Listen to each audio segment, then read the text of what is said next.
आओ किसी दिन मुझसे मिलने, आओ किसी दिन मुझसे मिलने, वादा है चाय के साथ कुछ मीठी यादें भी साझा करेंगे। आज बस यूं ही ये 2 लाइनें आपसे शेयर करने का दिल हुआ। और सच बताऊं, कुछ ऐसे लोग जिनके साथ हम ऐसा वक्त गुजारते हैं जो हमें जब भी याद करें तो एक सुकून सा, एक आँखों में खुशी का एहसास दे जाता है। तो आप सोच रहे होंगे कि आज ये 2 पंक्तियाँ आपसे कहने का मेरा मकसद क्या है? तो हाँ, मैं जो भी शुरुआत में पंक्तियाँ कहती हूँ उसका कुछ ना कुछ रिलेशन होता है मेरे वीडियो से, और इन लाइनों का भी रिलेशन है। इन लाइनों का रिलेशन ये है कि मैं आज आपसे इस बात का डिस्कस करना चाहती हूँ। अक्सर आज की जनरेशन में मैं शब्द सुनती हूँ फन और एंजॉय। उनके मायने फन और एंजॉय के क्या हैं मुझे नहीं पता, और मैं जानना भी नहीं चाहती। लेकिन मेरी नज़रों में फन तो कुछ है ही नहीं। एंजॉय की बात करूँ तो एंजॉय का मतलब सिर्फ ये नहीं होता कि आप घर से ये सोच के निकलें कि आज इस होटल में खाना खाएंगे, यहाँ पे शॉपिंग करेंगे और वापस चले आएंगे। इसका ये मतलब बिल्कुल नहीं है। मेरे एंजॉय की जो परिभाषा है, जो मेरे हिसाब से एंजॉय है, वो ये है कि कुछ ऐसे वक्त, या तो आप कुछ ऐसे लोगों के साथ व्यतीत करें जिससे आपको वो उनके साथ बिताया हुआ वक्त एक क्वालिटी टाइम लगे, या फिर आप खुद के साथ कुछ टाइम स्पेंड करें घर में या घर के बाहर।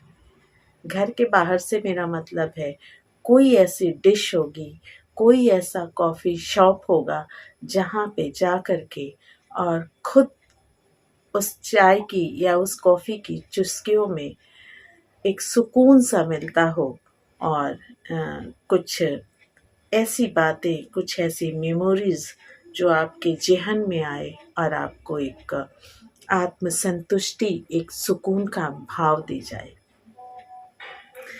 देखिए, आज के ट्रेंड में, आज की लाइफ स्टाइल में जो मैं देख रही हूँ, डिप्रेशन एक ऐसा शब्द, डिप्रेशन एक ऐसी लाइलाज बीमारी हो गई है जिसको हम खुद दावत देते हैं। अब आप मेरी इस बात से ज़रूर चौंकेंगे और ज़रूर हैरान होंगे कि हम डिप्रेशन को कहाँ इनवाइट कर रहे हैं। कौन चाहता है कि डिप्रेशन उसके शरीर में एक मेहमान की तरह आए और घर के सदस्य की तरह घर कर जाए?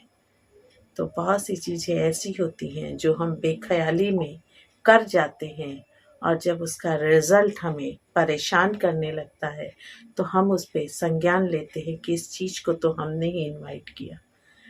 तो डिप्रेशन को भी हम ही इनवाइट करते हैं।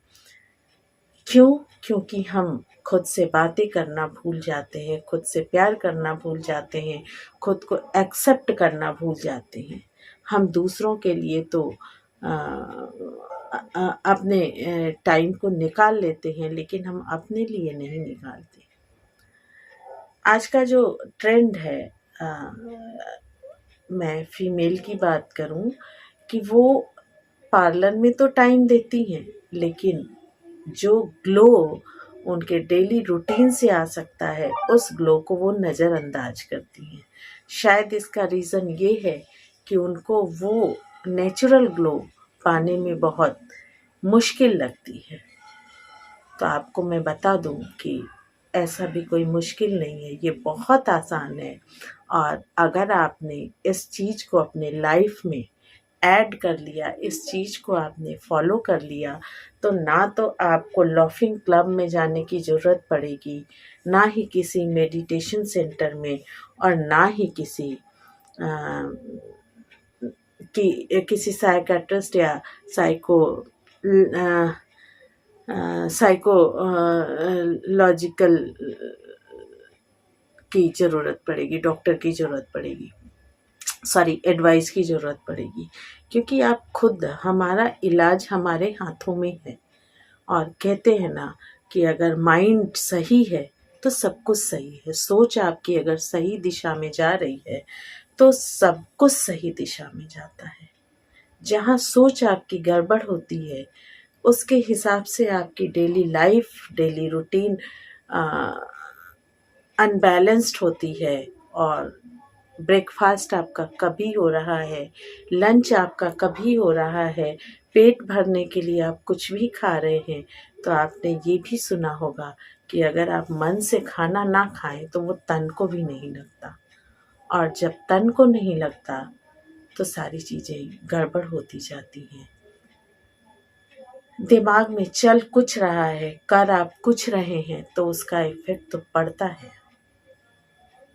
जिस तरह से एक माँ के गर्भ में पलने वाले दो बच्चे दो नेचर के होते हैं, कहीं ना कहीं उनमें डिफरेंसेस होते हैं, उसी तरह से एक इन्वायरमेंट में दो लोग दो तरह की सोच रखते हैं, दो तरह की पसंद नापसंद को फॉलो करते हैं, और इसका रिजल्ट भी वही आता है।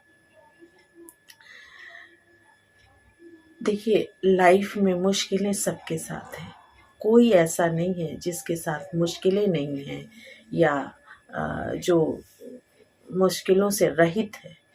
लेकिन हर किसी को डिप्रेशन नहीं होता। किसी को डिप्रेशन होता है तो वो उस चीज़ को लाइटली, केयरफुली दूर करने की कोशिश करता है, और किसी को डिप्रेशन नहीं भी होता तो वो किसी दूसरे को देख के डिप्रेस हो जाता है। और सच बता दूं, डिप्रेशन एक ऐसी चीज़ है, ऐसी बीमारी है जो आपकी नींद उड़ा देता है, आपकी भूख मार देता है, आपके शौक मार देता है, आपकी पॉजिटिविटी को मार देता है। और जब लाइफ में इतनी चीज़ें मर जाएं तो आप खुद समझ सकते हैं कि एक जिंदा व्यक्ति मुर्दे के समान हो जाता है। तो जिस तरह से आपको कोई और मोटिवेट नहीं कर सकता आपके सिवा, उसी तरह से आपकी डिप्रेशन आपके माइंड में तभी घर करती है जब आप उसको आने की इजाज़त देते हैं। तो सिचुएशन कुछ भी हो, हमेशा पॉजिटिव रहिए, और कोई भी ऐसी परेशानी, कोई भी ऐसी मुश्किल नहीं है जिसका हल नहीं है। ईश्वर की कृपा है कि हम सब स्वस्थ हैं और हम हर तरह से सक्षम हैं। अदरवाइज इसी समाज में ऐसे लोग भी हैं जिनके हाथ नहीं हैं, या जिनके पैर नहीं हैं, या जिनके हाथ और पैर दोनों नहीं हैं, जिनकी आंखें नहीं हैं, फिर भी वो खुशी खुशी ज़िंदगी को सरवाइव कर रहे हैं। कम से कम हम सब उनसे बहुत बेहतर स्थिति में हैं। तो बस यही आपसे कहना था कि सही मायने में एंजॉयमेंट वो है जिसको करने से आपको खुशी मिले, और उस कुछ मिनटों की मेमोरी को आप जब भी याद करें आपको एक तरोताजगी महसूस हो। वो कुछ भी हो सकता है। कभी आप कॉफ़ी डे में जा कर के एक कप कॉफ़ी का लें और उसे धीरे धीरे पिएं, या फिर कोई ख़ास फूड कोर्ट आपको पसंद हो, जैसे मान लीजिए हल्दीराम है, बीकानेर वाला है, या ऐसा कुछ और भी, वहाँ पे जाकर के एक छोटा सा ही ऑर्डर आप सिर्फ अपने लिए करें और उसके टेस्ट को एंजॉय करें। उसको समझने की कोशिश करें कि इस डिश में है क्या, क्या इसकी अरोमा है, क्या इसका टेस्ट है, और इसमें क्या चीज़ें डाली गई हैं। तो आप देखेंगे कि उस चीज़ का टेस्ट 100 गुना हो जाता है। देखिए, कुछ लोग कहते हैं कि बाहर जाके क्या खाना। मैं भी इस बात को मानती हूँ कि बाहर जाके क्या खाना, पैसों की फिजूल खर्ची है, हम घर में ही बना के खा लें। लेकिन कभी कभी तो जाना चाहिए। वहाँ पे सिर्फ बाहर की डिश की बात नहीं होती, वहाँ का इन्वायरमेंट जो होता है, एक कहीं कहीं लाइट म्यूज़िक, और उनका जो लाइट सिस्टम होता है वो भी आपको रिलैक्स फील कराता है। इसलिए आउटिंग पे ज़रूर जाना चाहिए, चाहे किसी रेस्टोरेंट में ही जाएं या किसी मॉल में जाएं। भले शॉपिंग कुछ ना करें, एक 10 रुपए की, 20 रुपए की, 50 रुपए की चॉकलेट ही लेके खाएं या एक आइसक्रीम ही लेकर के खाएं, लेकिन जाएं ज़रूर। एक माहौल लगातार कई दिनों तक आपके मूड को स्विंग कर सकता है, और सारा खेल मूड का है, ये आप भी जानते हैं। तो कभी सिर्फ अपने लिए, अपने मूड के लिए, अपनी खुशी के लिए एंजॉय कीजिए, लेकिन वो एंजॉय किस तरह का होगा ये आप ही तय कर सकते हैं। ये कोई तीसरा आपको नहीं बता सकता, कोई दूसरा आपको नहीं बता सकता, क्योंकि सबके एंजॉयमेंट का लेवल, सबके एंजॉयमेंट की वजह, सबके एंजॉयमेंट के तरीके अलग अलग होते हैं।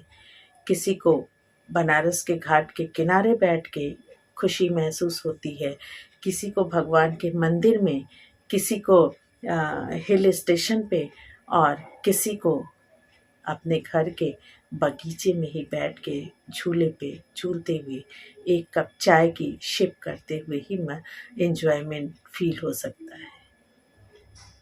तो ज़िंदगी जितनी भी है उसे भरपूर जिए, उसे काटे नहीं। तो आज के लिए इतना ही। आई होप कि आपको हमारी बातें अच्छी लगी होंगी, आपने इसको खुद से रिलेट किया होगा, और एक दिन इस हिसाब से गुजार के मन ज़रूर कहेगा कि वाकई में यंग 40 ने हमें एक अच्छी बात बताई, एक अच्छी राह सुझाई। अदरवाइज हम तो डिप्रेशन और मूड स्विंग के बीच में फंस के रह गए थे। तो टेक केयर योरसेल्फ, फिर मिलेंगे ऐसे ही किसी अच्छे खूबसूरत टॉपिक के साथ।